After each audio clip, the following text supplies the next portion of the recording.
Hello students. आज का topic है bills of exchange. Bills of exchange को हम ट्रेड बिल के नाम से भी जानते हैं। जैसे बिजनेस की हम बात करेंगे तो बिजनेस दो लोगों के बीच में होता है। बाइंग एंड सर्विसेज को हम बिजनेस भी कहते हैं, जिसमें एक सेलर होता है बेचने वाला और एक बायर होता है खरीदने वाला। एग्जाम्पल, जैसे मान लीजिए हमने गुड्स सोल्ड किया है कैश में। एग्जाम्पल में यहाँ पर आप देखेंगे current sold goods ₹10,000 to Arjun.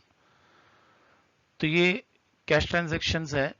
करण ने गुड सोल्ड किया है 10,000 रुपीज का अर्जुन को।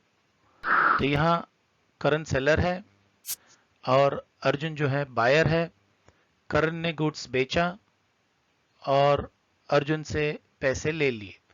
तो ये गुड्स जो है करण के पास से चला गया और अर्जुन के पास से कैश चला गया। इस तरीके से ये कैश ट्रांजेक्शन्स खत्म हो जाता है। हम लोग कहते हैं क्रेडिट ट्रांजैक्शंस।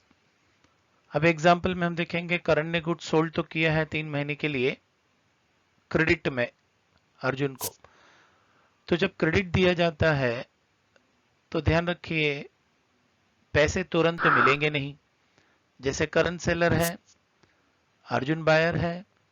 करण ने गुड सोल्ड किया तो गुड्स करण ने दे दिया, लेकिन बदली में उसे तुरंत इमीडिएटली पैसे नहीं मिले।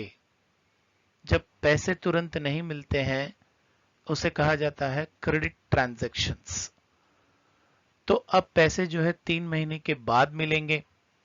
अब 3 महीने के बाद जब मिलते हैं तो करण के लिए अर्जुन बन जाता है डेप्टर, क्योंकि करण को पैसा लेना है, और अर्जुन के लिए करण बन जाता है क्रेडिटर, क्योंकि पैसे उसे देना है। तो जिससे हमें पैसा लेना है वो हमारे डेप्टर हैं, जिनको हमें पैसा देना है वो हमारे क्रेडिटर हैं। अब 3 महीने के बाद पैसे मिलेंगे, इसलिए इन दोनों के बीच में एक रिटर्न एक्नॉलेजमेंट बनाया जाता है, जो सेलर है वो बनाता है।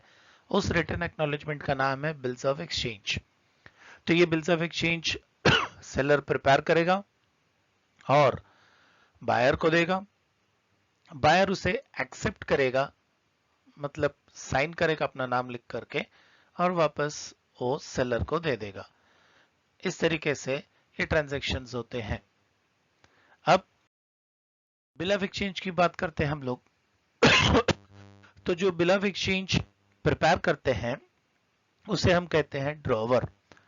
ड्रॉवर का मतलब the person who draws the bill, the person who prepares the bill, the person who makes the bill. तो जो सेलर होता है, जो क्रेडिटर होता है, वो बिल ऑफ एक्सचेंज को प्रिपेयर करता है और प्रिपेयर करने के बाद उसे बायर को देता है एक्सेप्ट करने के लिए। तो बायर जो है अपना सिग्नेचर करता है एक्सेप्टेड लिख करके, और उसे हम ड्रॉवी कहते हैं। ड्रॉवी का मतलब the person who accepts the bill और whom the bill is drawn. Accept करके ये बिल ऑफ एक्सचेंज वापस दे देता है। अब ये बिल ऑफ एक्सचेंज जो है वो ड्रॉवर के पास रहेगा 3 महीने तक। ठीक है। अब 3 महीने के बाद आएगा ड्यू डेट। अब ड्यू डेट के दिन ड्रॉवर बिल ऑफ एक्सचेंज को लेकर ड्रॉवी के पास जाएगा और उसे बिल ऑफ एक्सचेंज दे देगा और अपने पैसे ले लेगा। जब ड्रॉवर खुद जाता है बिल ऑफ एक्सचेंज को ड्यू डेट में लेकर के, तो ड्रॉवर को हम पेई भी कह सकते हैं। अगले ट्रांजैक्शंस में यहां फिर एक बार क्रेडिट ट्रांजैक्शंस है। बिल ऑफ एक्सचेंज ड्रॉ किया गया है। सेलर जो है करंट ड्रॉवर है और ड्रॉ करने के बाद उसने अर्जुन बायर को दे दिया बिल ऑफ एक्सचेंज। उसने एक्सेप्ट किया। जैसे ही एक्सेप्ट करता है तो ये बन जाता है ड्रॉवी। अब ये बिल ऑफ एक्सचेंज जो है एक्सेप्ट होने के बाद वापस आ गया करण के पास। करण ने इस बिल ऑफ एक्सचेंज को ममता को दे दिया कलेक्शन करने के लिए कि भाई आप मेरे बिहाफ में ड्यू डेट में जाइए और पैसा कलेक्शन करके आइए।